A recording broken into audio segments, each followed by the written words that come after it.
విజయనగరం జిల్లా గజపతి నగరం ఎమ్మెల్యే బొత్స అప్పలనరసయ్య గెలుపుపై ధీమాగా ఉన్నారు. నియోజకవర్గంలో వైసీపీ చేసిన సంక్షేమ పథకాలే అందరినీ ఆకర్షిస్తున్నాయన్నారు. పార్టీలకు అతీతంగా సంక్షేమ పథకాలు అందజేశామన్నారు. అవే తనను గెలిపిస్తాయంటున్న బొత్స అప్పలనరసయ్యతో మా విజయనగరం ప్రతినిధి Subbarao face to face. Gajapathinagaram sitting MLA Botsa Appalanarasayya గారి దగ్గర ఉన్నాం. ఆయన అడిగి మరికొన్ని విషయాలు తెలుసుకుందాం. ఆయన విజయావకాశాలు ఎలా ఉన్నాయి, ప్రచారం ఎలా ఉంది, రేపు రాబోయే ఎన్నికలకి వ్యూహాలు ఎలాగా రచిస్తున్నారు ఏంటి అని మరికొన్ని విషయాలు అడిగి తెలుసుకుందాం. సార్ చెప్పండి, నియోజకవర్గంలో పరిస్థితి ఎలా ఉంది, విజయావకాశాలు ఎలా ఉన్నాయి?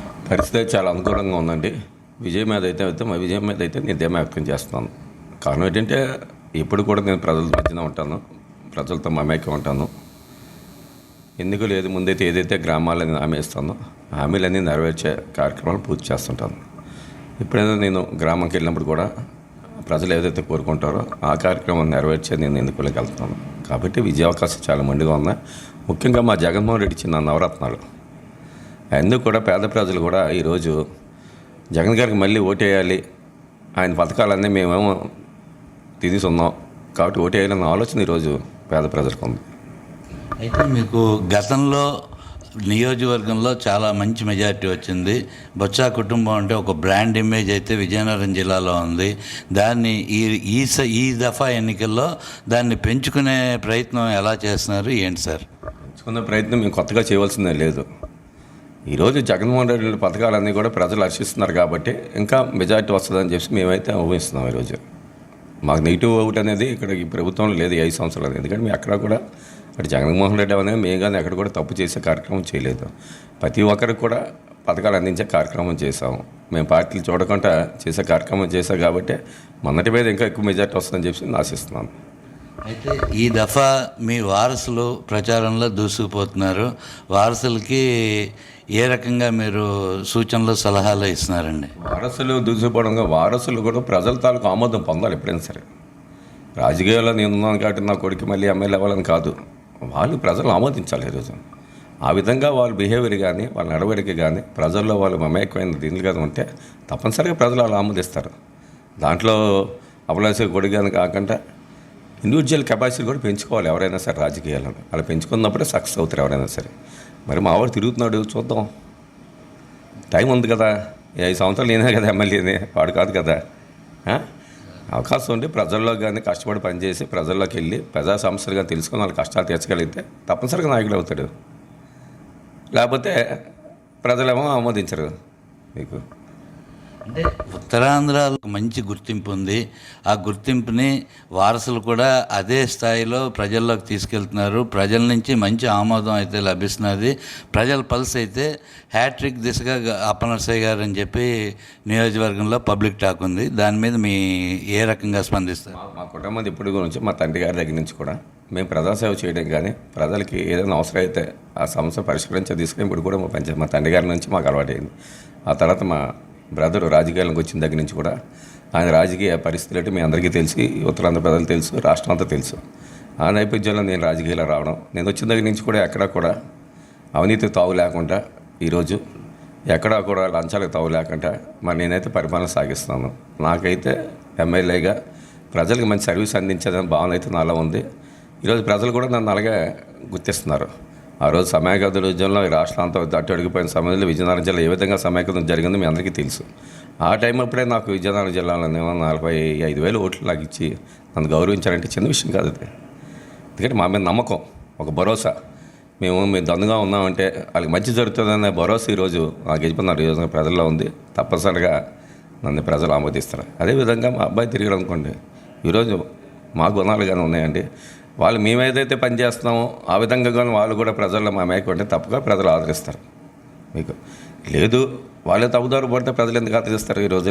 ఈ రోజుల్లో రాజకీయాల్లోనే వారసత్వం ఎంత ముఖ్యమో నీకు అనుకుంటున్నారో వారసత్వం కంటే ముందు ప్రజా సర్వీస్ చేయాలి. ఈరోజు మేమైనా సరే ఇప్పుడు నాకు ఉందని చెప్పి గడపడ తిరగడం మానేలేదు కదా. ప్రతి గడపకి ఎక్కాను నాకు అందరూ తెలుసు.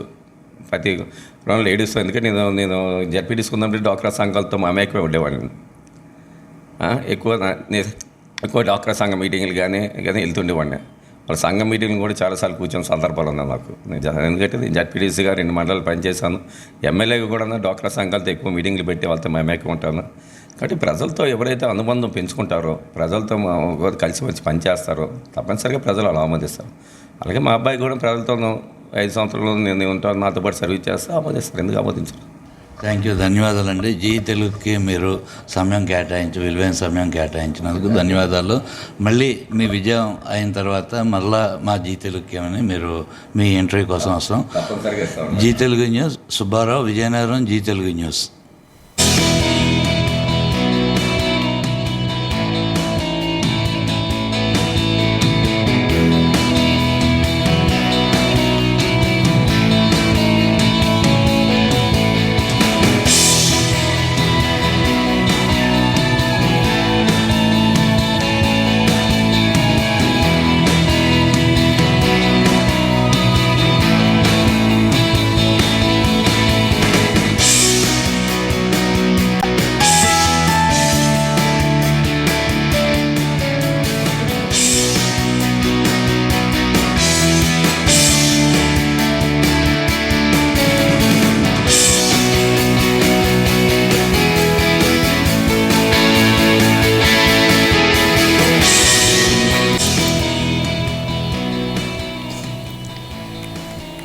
విజయనగరం జిల్లా గజపతి నగరంలో వైసీపీ అభ్యర్థి బొత్స అప్పల నర్సయ్య తనయుడు జోరుగా ప్రచారం నిర్వహించారు. సీఎం జగన్ పై నమ్మకం ఉందని, వైసీపీ పాలనపై విశ్వసనీయత ఉందని బొత్స సాయిగురునాయుడు అన్నారు. మండలంలోని పురిటిపెంట న్యూ కాలనీలో సాయిగురునాయుడు ఇంటింటా పార్టీ చేసిన సంక్షేమ అభివృద్ధి గురించి వివరించారు. ఈ సంక్షేమం అభివృద్ధి ఇలాగే కొనసాగాలంటే మళ్లీ రాష్ట్ర ముఖ్యమంత్రిగా జగన్నే గెలిపించుకోవాలని బొత్స సాయిగురునాయుడు అన్నారు. అలాగే జరగబోయే సార్వత్రిక ఎన్నికల్లో గజపతి నగరం వైసీపీ ఎమ్మెల్యే అభ్యర్థిగా పోటీ చేస్తున్న బొత్స అప్పల నర్సయ్యను, ఎంపీగా పోటీ చేస్తున్న బెల్లాన చంద్రశేఖర్ను గెలిపించుకోవాలని కాలనీ వాసులను కోరారు.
వెళ్ళి